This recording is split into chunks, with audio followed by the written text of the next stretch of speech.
ప్రపంచంలో ప్రతి ఒక్కడికి ఒక సమస్య ఉంది.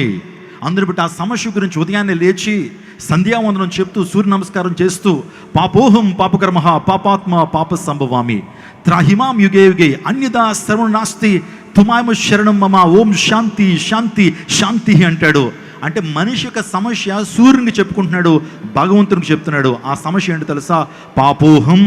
అహం అంటే నేను, పాపం అంటే పాపం.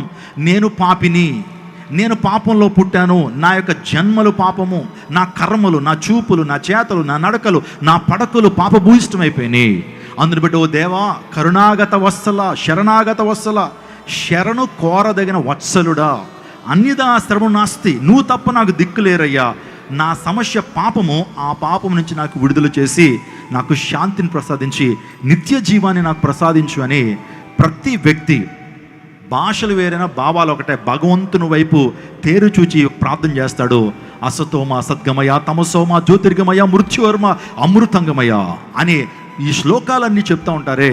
మనిషి సమస్య పాపమైతే ఆ సమస్యకు పరిష్కారం ఇవ్వటానికే 2000 సంవత్సరాల క్రితం జగద్రక్షకుడు యేసుక్రీస్తు ప్రభువు ఈ లోకానికి వచ్చి ప్రతి మనిషికి కూడా పాప ప్రాయశ్చిత్తం చేయటానికి, పాపక్షమాపణ ఇవ్వటం కొరకు యేసుక్రీస్తు ప్రభువారు తన అమూల్యమైన నిష్కలంకమైన రక్తాన్ని కార్చాడు. సర్వ పాప పరిహారం రక్త ప్రోక్షణం ఆవశ్యకం, తద్రక్తం పరమాత్మైన పుణ్యదాన భాగ్యాగం.